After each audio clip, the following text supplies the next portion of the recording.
Hi, my name is Sarah, and I'm trying to read 100 books in 100 days. In this video, I will be reviewing my 9th set of books and previewing my final set of books, the 10th set. It's here! I wish I could say that the 9th set was easier to go through. It wasn't.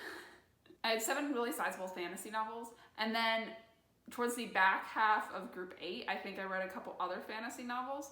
So in all, I kind of had this fantasy burnout that I was experiencing. Throughout the earlier parts of this challenge, reading like a 400, 500, 600 page fantasy book was actually somewhat of a reprieve because I enjoyed reading them so much. But having 7 in a row of them and then having 2 shorter fantasy books as well in this group, I think really kind of burnt me out to it, which was sad because I really would have enjoyed all of these books individually. I think it was just because I kept doing them back to back to back to back, and I just wanted to get done with it.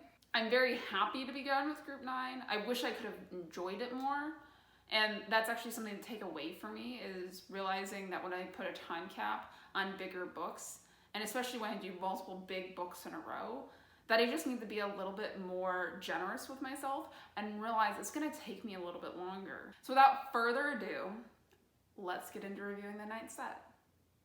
The first 2 that I'm going to start out with are To My Vegetables, and that is the last 2 books in the Chronicles of Narnia series. That's The Silver Chair and The Last Battle. These are both rereads for me, but I had forgotten since my childhood how much I really preferred the first half of the Chronicles of Narnia series versus the second half. For whatever reason, these last 2 books just don't spark the joy that I get from reading Prince Caspian, from reading The Horse and His Boy. And I don't know why necessarily. I mean, I think part of it might be the characters. I really do enjoy having all 4 of the Percival siblings. And something about the Heir just turns a little bit darker. I mean, you have a whole section on giants that eat men during the Silver Chair episode, and just in general, it feels a lot darker. Never mind the end of the series, which I won't talk about directly, but I had forgot it ended as darkly as it did. I'm very happy that I read it. Part of me wishes I just stopped after book 4 so that I could have a lot more generous memory of the last 2. These were still really great books. They're really great for, middle grade type books.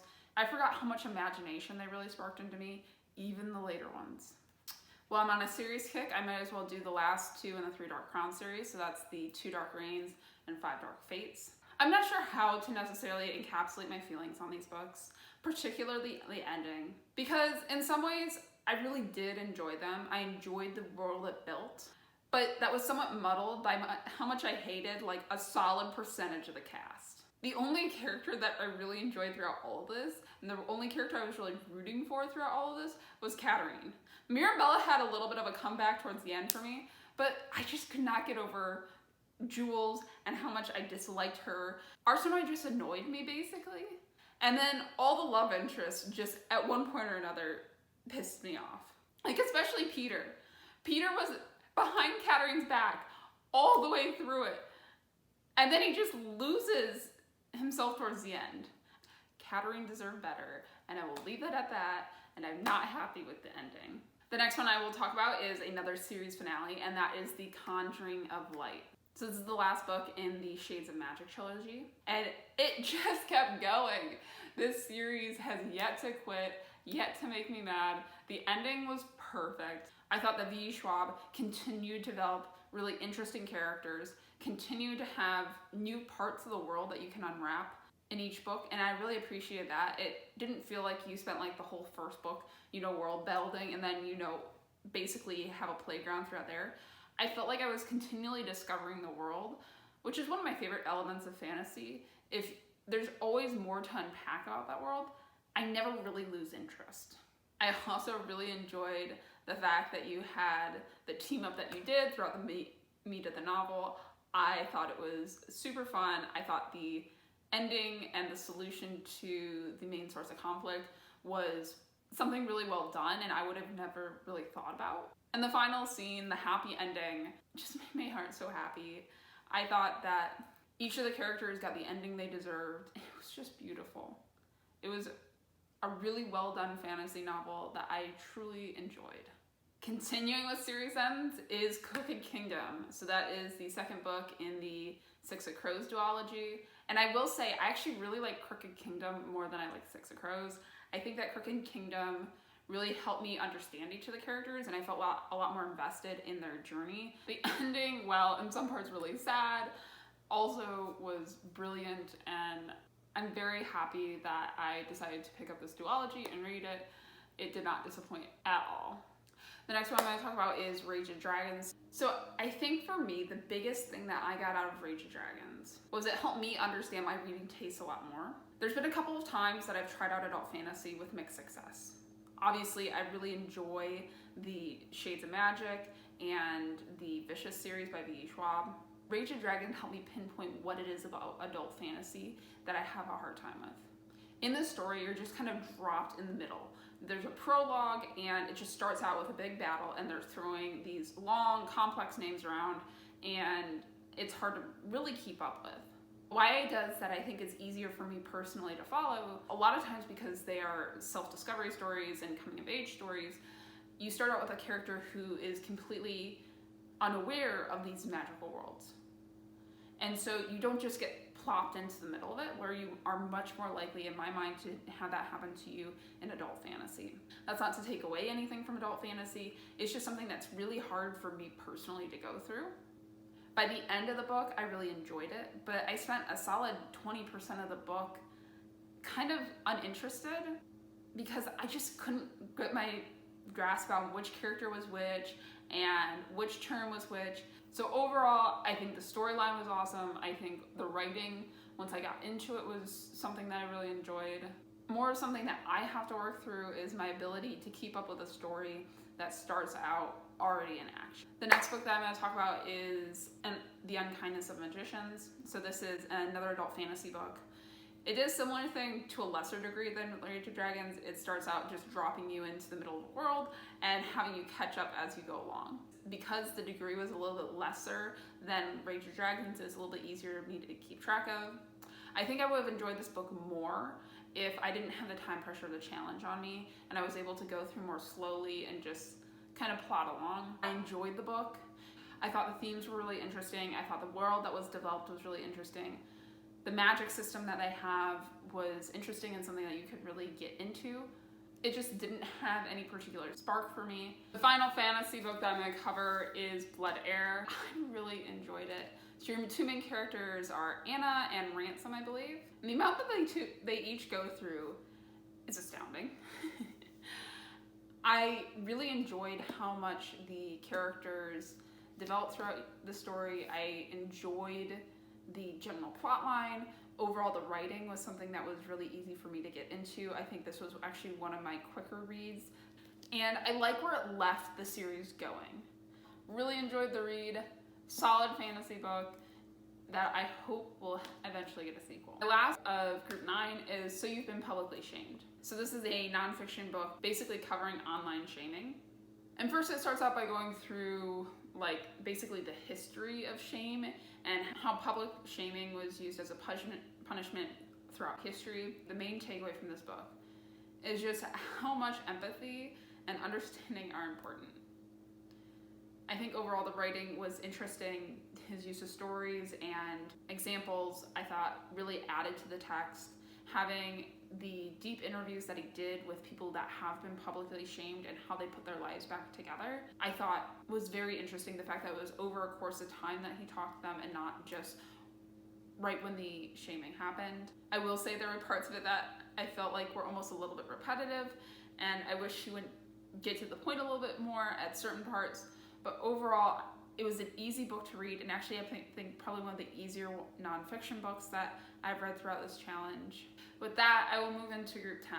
This group was really focused on short books because after all my super long fantasy books from last group, I'm ready for some short ones. So I have two big exceptions to my short book rule. And the first is Stranger in a Strangeland. So Stranger in a Strangeland is a classic sci-fi book by Robert A. Heinlein that happened to pop up on my Overdrive filters as I was going through and looking at sci-fi books. I remember seeing it on a classics list before, and so I thought might as well give it a try. I think the basic premise is that there is a guy who comes back to Earth after being raised by Martians and basically learns how to be human. The second exception in that rule is The World We Knew, which is by Alice Hoffman, who is an author that I've actually read previously in this challenge, and I will have another book of hers also in my 10th group. My understanding of the story is that it follows a couple of Jewish girls who are living in Germany during World War II as they flee to France, and basically the intertwining of their two lives. While I'm at it, I might as well talk about my second Alice Hoffman book, and that is The Foretelling. So this is a book that I've read prior to this challenge. I think my grandmother gave it to me when I was like in 5th grade. Basic premise is that there is a girl named Rain who is the queen to be in her all-women's tribe. Because of the circumstances of her birth, her mom, who is the queen, is not particularly supportive of her. So now with some of the other books, the first book I'm going to talk about is what I talk about when I talk about running, which is by Haruki Murakami, and this is a autobiography of sorts for him.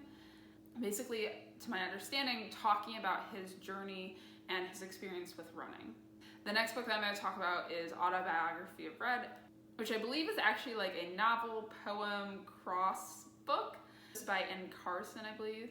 My understanding is that it takes a character from one of the 10 trials of Achilles and puts him in a more modern setting where he falls in love with Achilles. Years later, Grion runs into Achilles again, and that's as much as I know. The next one I'm going to talk about is Sula. So this is a classic novel by Toni Morrison, and it basically follows two girls who are friends from childhood, Nell and Sula, as their lives progress and as the dynamic between them changes. The next book that I'm going to read is actually a collection of short stories, and that is Her Body and Other Parties. So this is, I believe, a collection of short stories basically exploring womanhood and exploring feminist themes. The next book that I'm going to read is an autobiography called When Breath Becomes Air. So my understanding of this book is basically an autobiography of a neurosurgeon who ends up getting cancer towards the end of his residency. This book was actually recommended to me by my friend Sam. So far I've liked all of his prior recommendations, so excited for this one as well. The next book that I'm going to read is H.G. Wells' Time Machine. So this is another classic sci-fi book that I believe is the first mainstream talk of a time machine as we currently know them. And my final book is The Handmaid's Tale, but the graphic novel version, which I did not even know existed. I saw it pop up on Overdrive as I was going through different searches. I've tried reading The Handmaid's Tale before and got bogged down by it, but found the concept really interesting. So I'm excited to give it another go as a graphic novel. So that's it, Group 10. So as I mentioned before, this is actually probably my shortest group.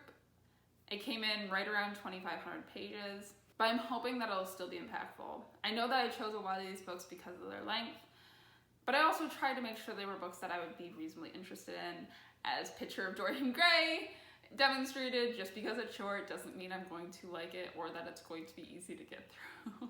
Weirdly enough, even though I saved a bunch of space at the end for rereads or fewer vegetable books, I actually ended up with 5 different vegetables in this category, and I'm just excited to be done. This challenge has been one of the biggest points of pride for me, and doing this challenge has really helped me understand more about myself as a reader, and just in general how I work through long-term goals. Thank you so much for watching my journey up and into this point. I will return and give my reviews of Group 10 as well as give high-level thoughts about the challenge itself in my next video. So hopefully you will return for that. I guess wish me luck.